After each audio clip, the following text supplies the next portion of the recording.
जय हिंद साथियों, एक बार फिर स्वागत है आपका कॉम्पिटिटिव जंक्शन में। जैसा कि हम लोग देख रहे हैं कि हिंदी की हमारी सीरीज चल रही है एमपीएसआई जेल प्रहरी की जो वैकेंसी आई है करंट में, उसके लिए एमपीपीएससी की जो वैकेंसी होने वाली है उसके लिए, सबके लिए भारत में कोई भी एग्जाम दे लो आपका काम बनेगा, मेरी गारंटी है। कांस्टेबल की वैकेंसी का अभी मैं एक वीडियो अलग से बना दूंगा। बच्चे काफ़ी फ़ोन लगा रहे हैं 4200 पद आए, 4200 पद आए। अभी बनाता हूँ, अभी बनाऊंगा, ऑफिशियल चीज़ें बताऊंगा कि क्या है क्या नहीं है। 2-3 मिनट का वीडियो रहेगा, ज़्यादा नहीं रहेगा। फालतू की वीडियो मैं बनाता नहीं क्योंकि मेरा टाइम पास नहीं करता मैं। ठीक है, स्थायी भाव की बात करें हम, आज हम लोगों को पढ़ना है। देखो, वर्णमाला में स्वर पढ़ चुके हैं, व्यंजन पढ़ चुके हैं, वर्ण विच्छेद पढ़ चुके हैं, रस पढ़ चुके हैं। रस में हम लोगों ने देखा कि भरत मुनि के द्वारा एक फॉर्मूला दिया गया था जिसका नाम है विभावानुभाव व्यभिचारी संयोगाद रस निष्पत्ति। तो विभाव, अनुभाव और संचारी भाव के संयोग से रस की निष्पत्ति होती है। इसका मतलब ये है कि विभाव, अनुभाव और संचारी भाव को मिला दें तो स्थायी भाव बनता है या फिर रस बनते हैं, इतना क्लियर रखो। अब स्थायी भाव क्या होते हैं? जो भाव व्यक्ति के हृदय में स्थायी रूप से मौजूद होते हैं उनको हम स्थायी भाव कहते हैं। जो भाव व्यक्ति के हृदय में मौजूद होते हैं उन्हें हम क्या कहते हैं? स्थायी भाव कहते हैं। वो विभाव, अनुभाव और संचारी भाव का जब संयोग होगा तो ये क्या हो जाएगा? उत्पन्न हो जाएगा। किस तरीके से उत्पन्न होगा एक एक करके देखेंगे। भरत मुनि के अनुसार रसों की संख्या मानी गई है 8, इसका मतलब उनके अनुसार स्थायी भाव भी 8। लेकिन काव्य शास्त्रियों के अनुसार रसों की संख्या कितनी? 9 मानी गई, मतलब स्थायी भाव भी कितने? 9। अगर आपसे क्वेश्चन डायरेक्ट एग्जाम में पूछे रसों की संख्या कितनी, तो 9 ही बताना है। स्थायी भाव भी कितने होंगे? 9 ही होंगे। स्थायी भाव समझ में आया, फंडा क्लियर हुआ। स्थायी भाव सबसे लास्ट में इसलिए पढ़ाया कि सबसे इजी है ये, जिसको जानबूझ के पहले पढ़ा के जो थोड़ी टफ चीजें होती है उसको समझा के नहीं समझाते। ठीक है, तो रस का नाम और स्थायी भाव। पहला रस है आपका क्या? श्रृंगार रस। श्रृंगार रस का स्थायी भाव क्या? रति या प्रेम। एक एक करके हम इनको क्या करेंगे? समझेंगे, डील करेंगे। हर एक का एक एग्जाम्पल दूंगा, हो सकता है 2 भी दे दूं। अगर आपको लगता है कि हमको हर एक चीज के कम से कम 5 से 6 एग्जाम्पल चाहिए तो फिर मैं एग्जाम्पल को लेके एक वीडियो बना दूंगा पार्ट 3 के नाम से। मैं पहले ही बता चुका हूं कि मैं, आप बोलोगे कमेंट करके कि ये चीजें हमको जरूरी है, ये हमको चाहिए, तो वो मैं दूंगा। वरना मेरे पास 100-150 क्वेश्चन जो रखे हुए हैं कि भाई श्रृंगार रस से जो भी क्वेश्चन भारत की कोई भी एग्जाम आई हो सबके क्वेश्चंस रखे हैं अपने पास, वो प्रोवाइड करवा देंगे। आप जैसा बोलोगे वैसा आपके ऊपर डिपेंड करता है, क्योंकि आपके सहयोग से ही चैनल ग्रो करेगा। श्रृंगार रस को हम लोग आदि रस भी कहते हैं, रसपति भी कहते हैं, या रसराज भी कहा जाता है। सर्वोत्तम रस माना गया है श्रृंगार रस, सर्वोत्तम रस माना गया है। एक एक करके समझेंगे, पहले नाम पढ़ते हैं। हास्य रस का स्थायी भाव क्या होगा? हास्य, कोई दिक्कत नहीं आएगी, मुझे नहीं लगता इसको दिक्कत रही है रखने में। भयानक रस का भय, विभत्स रस का जुगुप्सा या घृणा। बहुत सारे बच्चों को इसको याद रखने में दिक्कत आती है। विभत्स रस का जुगुप्सा या घृणा। रौद्र रस का क्या हो जाएगा? क्रोध हो जाएगा। अद्भुत रस का क्या हो जाएगा? विस्मय या आश्चर्य। वीर रस का क्या हो जाएगा? उत्साह। करुण रस का क्या हो जाएगा? शोक। इसमें भी थोड़ा कंफ्यूजन होता है बच्चों को। शांत रस का क्या हो जाएगा? निर्वेद और शम। निर्वेद या शम, बताता हूं क्या मैटर है। पहले तो मैं क्षमा मांग लूँ आपसे, शम मतलब क्षमा नहीं होगा वहां पर, कि भाई कल मैंने आप लोगों को बताया था कि 9वां जो रस है वो शांत रस है, और उसका सर्वप्रथम उल्लेख कहाँ किया गया? तो किस ग्रंथ में? तो वामन निकल गया मेरे मुंह से, वो दंडी का ग्रंथ है। और मैंने हालांकि कमेंट करके बता दिया है, जो लोग मुझसे जुड़े हैं वो लोग इस वीडियो में अपने नोट्स में करेक्शन, खैर नोट्स जिसने लिए हैं उसके नोट्स में मैंने करेक्शन कर दिए। करेक्शन ही था वो, तो एक्चुअली मेरे मुंह से ही गलत निकल गया, क्योंकि मैं पॉलिटी पढ़ा रहा हूँ ऑफलाइन में, तो वहां पर बार बार वामन वामन वामन वामन आ रहा है ना, इस वजह से। तो शांत रस का निर्वेद हो जाएगा, शम हो जाएगा। वात्सल्य का स्नेह, वत्सल, संतान विषयक रति।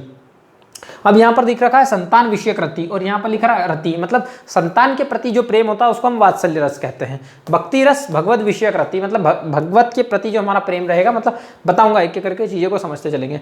ठीक, पहले हम लोग बात कर लें किसकी? अब बात कर लेते हैं हम भाई श्रृंगार रस की। ये चीज़ें तो हम लोगों ने देख ली है, श्रृंगार रस हम लोगों ने देख लिया है, ये हम लोगों को सॉरी श्रृंगार रस के ये सारी चीज़ें। अब श्रृंगार रस की हम लोग बात करें। यदि आप विभाव, अनुभाव या व्यभिचारी या संचारी भाव को मिला दें और आपके अंदर प्रेम नामक या रति नामक स्थायी भाव उत्पन्न होता है, तो वहां पर क्या होगा? श्रृंगार रस होगा। श्रृंगार रस कितने प्रकार का होता है? श्रृंगार रस होता है दोस्तों 2 प्रकार का। ये 2 प्रकार का होता है श्रृंगार रस। एक तो होगा आपका क्या? संयोग श्रृंगार, जिसको हम संभोग श्रृंगार भी कहते हैं। याद रखना, श्रृंगार ऐसा लिखा जाएगा, ठीक है, श्रृंगार। और ये क्या हो गया? वियोग श्रृंगार, है ना, ये क्या हो गया? वियोग श्रृंगार। ठीक, ये हो गया हमारा क्या? वियोग श्रृंगार हो गया। एक हो गया संयोग श्रृंगार और एक हो गया हमारा क्या? वियोग श्रृंगार। ठीक, संयोग श्रृंगार और वियोग श्रृंगार। अब देखो, जब नायक नायिका के प्रेम की बात आती है, प्रेम की बात आती है किसकी? नायक नायिका के, तो संयोग श्रृंगार होता है। नायक नायिका जरूरी नहीं कि नायक नायिका ही हो, है ना, जब कभी भी प्रेम की बात होगी नॉर्मल, तो वहां पर संयोग श्रृंगार होता है। और वियोग श्रृंगार, जब नायक या नायिका जब बिछड़ जाते हैं एक दूसरे से, दूर देश में चले गया, ये बिछड़ जाते हैं एकदम, आजकल तो ब्रेकअप हो जाता है ना, ब्रेकअप हो जाता। जैसे मैंने एक शेर लिखा था, शायद सुनाया था कि बिछड़ते वक्त मुझसे वादा करके गए थे तुम, बिछड़ते वक्त मुझसे वादा करके गए थे तुम, फिर दोबारा मिलने का इरादा करके गए थे तुम। हालांकि ये एग्जाम में नहीं आएगा, सिर्फ ये मेरा लिखा हुआ है, मैं समझाता हूँ कैसे। फिर दोबारा मिलने का इरादा करके गए थे तुम, शादी के बाद भी मुझसे मिलना जुलना लड़ना झगड़ना, यानी ब्रेकअप की तो बस रस्म अदा करके गए थे तुम। तो ये एक प्रकार से क्या हुआ, वियोग हुआ, है ना। हालांकि मेरी कोई गर्लफ्रेंड नहीं है, ये सिर्फ एक कोरी कल्पना है, मैं शायर हूँ, सिर्फ कल्पना करते रहता हूँ। चांद को अपनी महबूबा बनाने वाले हैं बहुत सारे शायर। तो वियोग श्रृंगार में क्या होगा, बिछड़न होगा।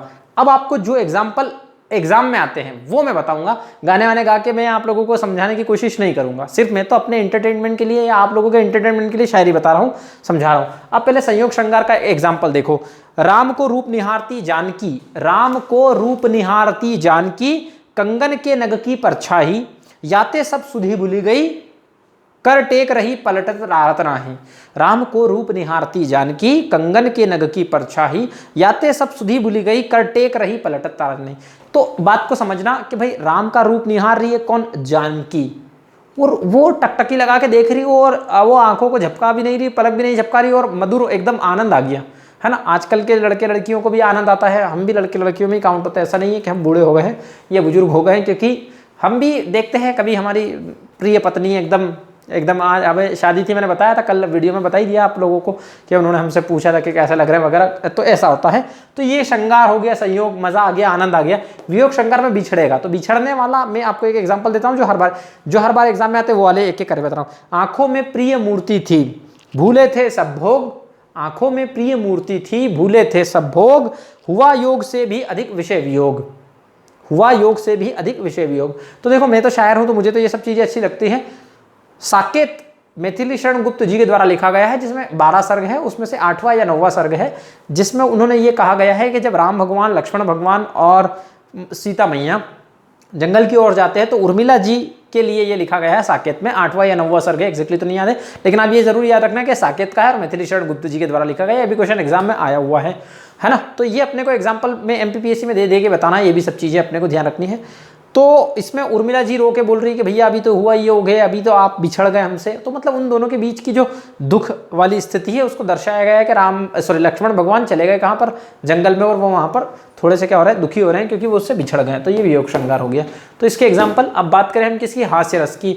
तो जब कभी भी विभाव, अनुभाव या व्यभिचारी भाव के कारण आपके मन में हास नामक स्थायी भाव उत्पन्न हो, या किसी की विकृत वाणी या वेशभूषा को देखकर आपके मन में आपको हंसी आ जाएगी एकदम, ये गुस्सा आएगा, पता नहीं अभी आपको गुस्सा आया कि हंसी आई, मुझे नहीं पता, मैं तो कोशिश कर रहा था सिर्फ हंसाने की आपको। आजकल बच्चे मुझसे बोलते हैं सर आपको हंसी नहीं आती है, आती है यार हंसी, पर पता नहीं आप लोग शेयर क्यों नहीं करते हो। शेयर करते रहो यार दोस्तों, यार पहले कितना मुस्कुराते थे अपन, अभी भी मुस्कुराते हैं, ऐसा नहीं है। तो आप एकदम हंस देते हो तो वो हास्य रस हो जाएगा। हास्य रस के जनरल एग्जाम्पल ऐसे आते हैं कि आप उसको देख के ही पहचान जाओगे, उसमें कोई समस्या नहीं आएगी। जैसे मैं महावीर हूँ, पापड़ को तोड़ सकता हूँ, गुस्सा आ जाए तो कागज को मरोड़ सकता हूँ। अरे महावीर है, मैं महावीर मतलब बजरंग बली है ना, पापड़ को तोड़ देगा और कागज को मरोड़ देगा।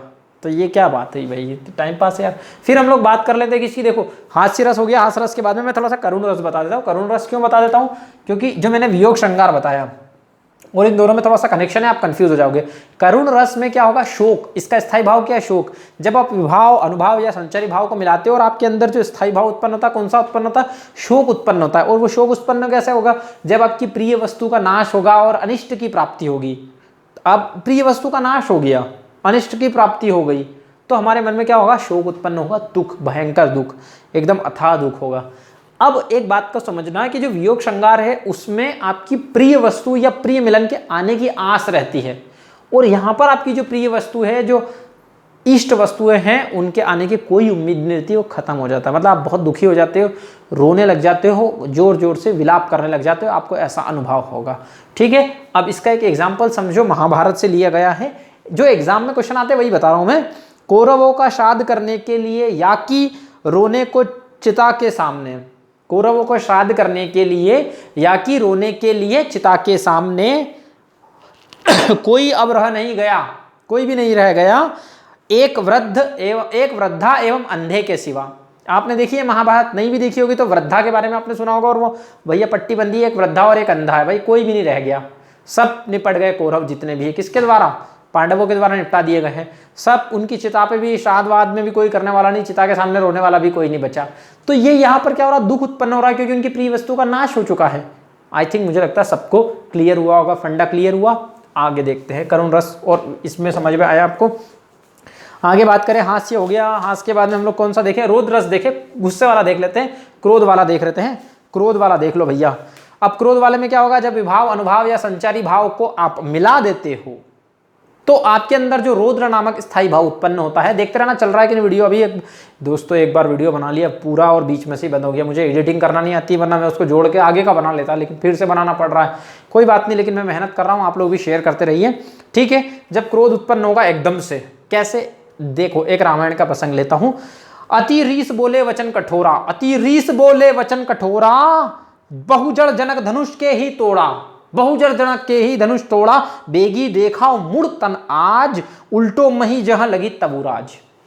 क्या होता है, जब राम भगवान धनुष को तोड़ देते हैं तो जब परशुराम जी आते हैं, वो जनक से पूछते हैं कि भाई धनुष किसने तोड़ा, बता मूर्ख, मूढ़ बता किसने धनुष तोड़ा, बता, नहीं तो क्या होगा, मैं जहां तक तेरा राज्य है वहां तक की धरती को उलट पुलट कर दूंगा। तो उनके मन में क्या हो रहा है, गुस्सा उत्पन्न हुआ, रोष उत्पन्न हुआ। तो क्या हुआ, रौद्र उत्पन्न हुआ, क्रोध उत्पन्न हुआ। जब क्रोध हो रहा है एकदम से भैया, इन सबको मिलाने पर व्यक्ति के अंदर क्रोध उत्पन्न हो गया, गुस्सा आ जाता कभी कभी, है ना। तो ये क्रोध वाला एग्जाम्पल है। अब जनरली मैं बोलूँ, कोई गाली दे देगा, कोई गुस्सा हो जाएगा, तो वो जनरल सब चीज़ें समझा, वो आपको आता खुद को यार। एग्जाम में जो एग्जाम्पल आते हैं मैं वो समझा रहा हूँ आप लोगों को। तो ये गुस्सा हो गया। फिर उसके बाद में हम लोग बात करें किसकी, वीर रस की बात करें, तो ये तुलसीदास जी के द्वारा लिखा गया है, जो अभी मैंने बताया था। वीर रस की बात करें तो आपके मन में उत्साह आ जाएगा। जैसे उत्साह की बात करें वीर रस की, तो बुंदेले हर बोलो के मुँह हमने सुनी कहानी थी, एक नगरी में रहता था, एक नगरी में रहती रानी थी। ये नहीं है, बुंदेले हर बोलो के मुंह हमने सुनी कहानी थी, खूब लड़ी मर्दानी वो तो झांसी वाली रानी थी, है ना। वह खून कहो किस मतलब का जिसमें उबाल नहीं।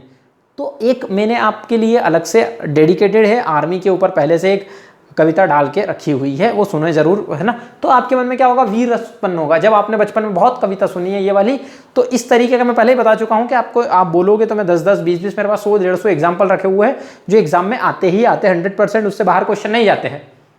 वो आपको प्रोवाइड करवा दूंगा मैं ऑब्जेक्टिव के रूप में। आप बोलोगे तो, नहीं बोलोगे तो मैं क्यों अपना मेहनत वेस्ट करूं पानी में। 200-200 मैं बोल रहा हूं, मैं कितनी बार बोल चुका हूं कि आप लोग समझ रहे हैं कि मैं दूसरी जगह भी पढ़ा रहा हूं, वहां पर 2-2 हज़ार लोग देख रहे हैं, 400-400, 500-500, 800-800, हज़ार लोग देख रहे हैं, शेयर कर रहे हैं वहां पर। बच्चे इतने सपोर्टिव है, आप सपोर्ट करो यार प्लीज करके, अपना चैनल उठाओ, ठीक है। तो वीर रस हो गया।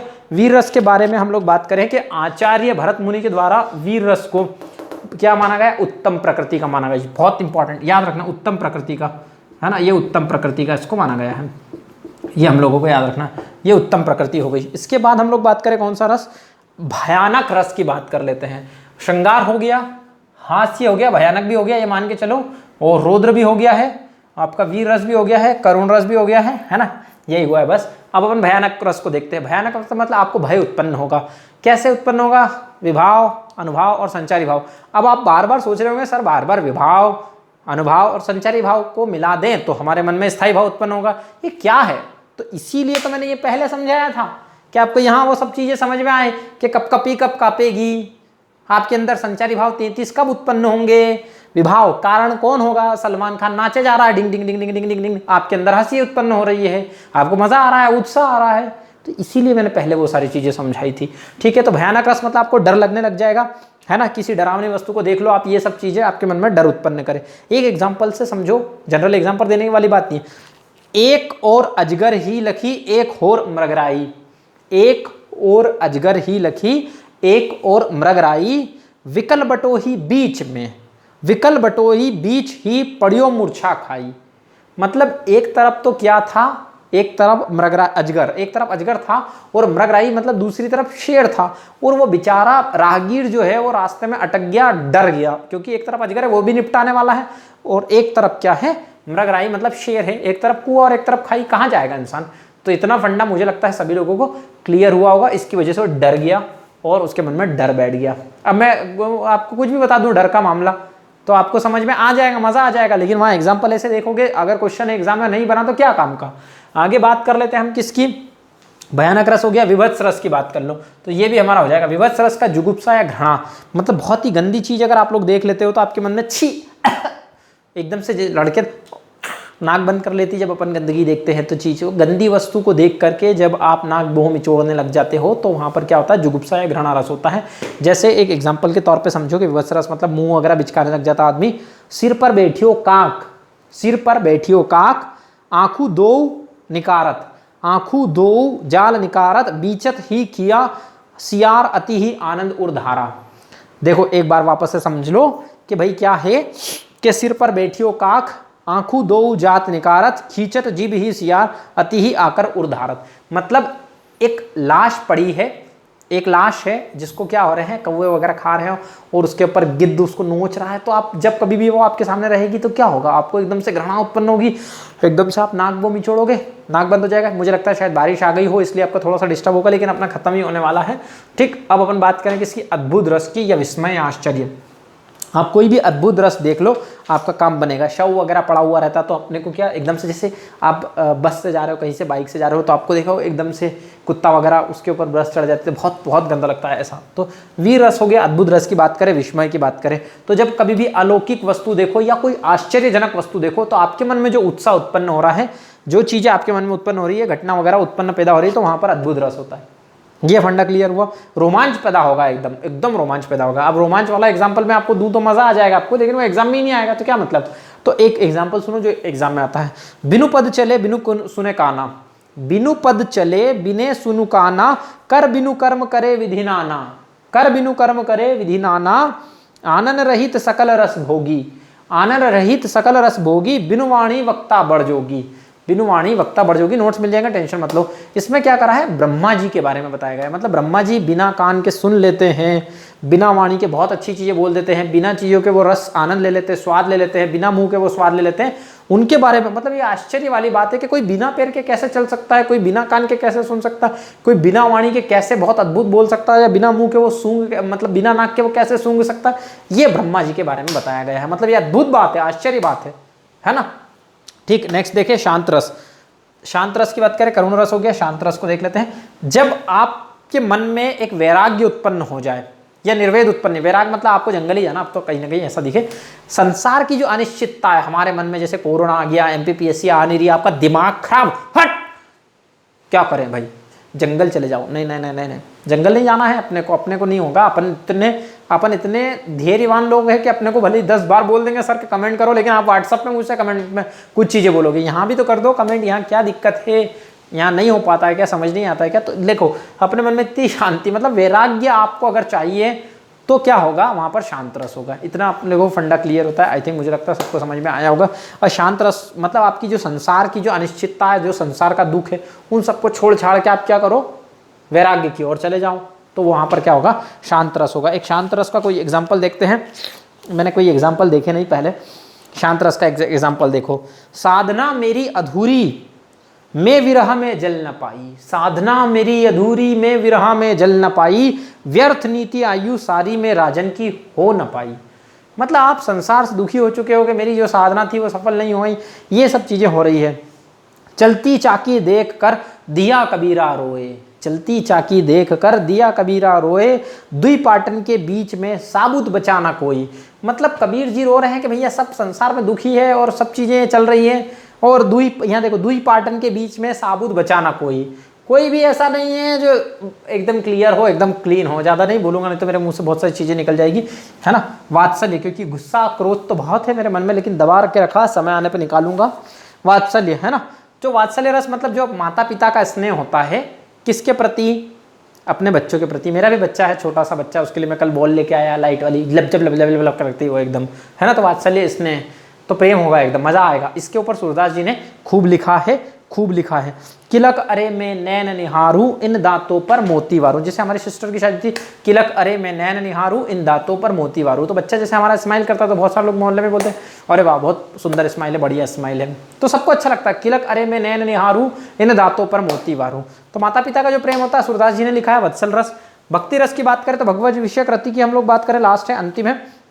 पानी बहुत तेज आ गया दोस्तों, इसको अपन फटाफट खत्म करते हैं, नहीं तो वीडियो बीच में बंद हो गया, लाइट चली गई तो और मेरी दिक्कत हो जाएगी, फिर बनाना पड़ेगा नहीं तो 30 मिनट का। तो देखो आराध्य के प्रति जो अस्तिम भक्ति होती है, अपना जो कोई भी आराध्य, जैसे मैं भी किसी का आराध्य हो सकता हूँ, भगवान हो सकते हैं, कुछ भी हो सकते हैं। मेरे तो गिरधर गोपाल दूसरो ना कोई, जाके सिर मोर मुकुट मेरे पति सोई, जाके मोर मुकुट सुर मेरे पति सोई, साधुन संग बैठी लोक लाज खोई। मतलब कुल मिला के वो समर्पित है गोपाल के प्रति अपने, है ना। मेरे तो गिरधर गोपाल और दूसरों ना कोई। अब ये किसका दोहा है, मुझे लगता है आप सभी लोगों को पता होगा ये किसकी पंक्तियां हैं, कि मेरे तो गिरधर गोपाल। तो ये भक्ति है उन्हीं के प्रति, बस इससे कोई लेना देना नहीं दूसरों से, सिर्फ वही है मेरे लिए तो जो भी है संपूर्ण। तो दोस्तों पानी आ गया है, अच्छी बात है, किसानों के लिए तो बहुत अच्छी बात है। वीडियो को ज़्यादा से ज़्यादा शेयर करिए। और इसके बाद हम लोगों का टॉपिक रहेगा छंद वाला, और छंद को भी बहुत अच्छे से पढ़ाऊंगा और मज़ा आ जाएगा आपको, इससे बाहर कोई क्वेश्चन नहीं आएगा। बने रहिए हमारे साथ में। और अभी हाल में MP पुलिस के लिए भी आपको एक वीडियो प्रोवाइड करवा देता हूँ, देखो आप मज़ा आएगा। मैं ओरिजिनल जानकारी दूंगा, फालतू की चीज़ें नहीं, 4 से 5 मिनट से ज़्यादा बड़ा नहीं रहेगा। जय हिंद, मिलते हैं नेक्स्ट वीडियो। जय हिंद, जय भारत, सभी को बहुत बहुत प्यार।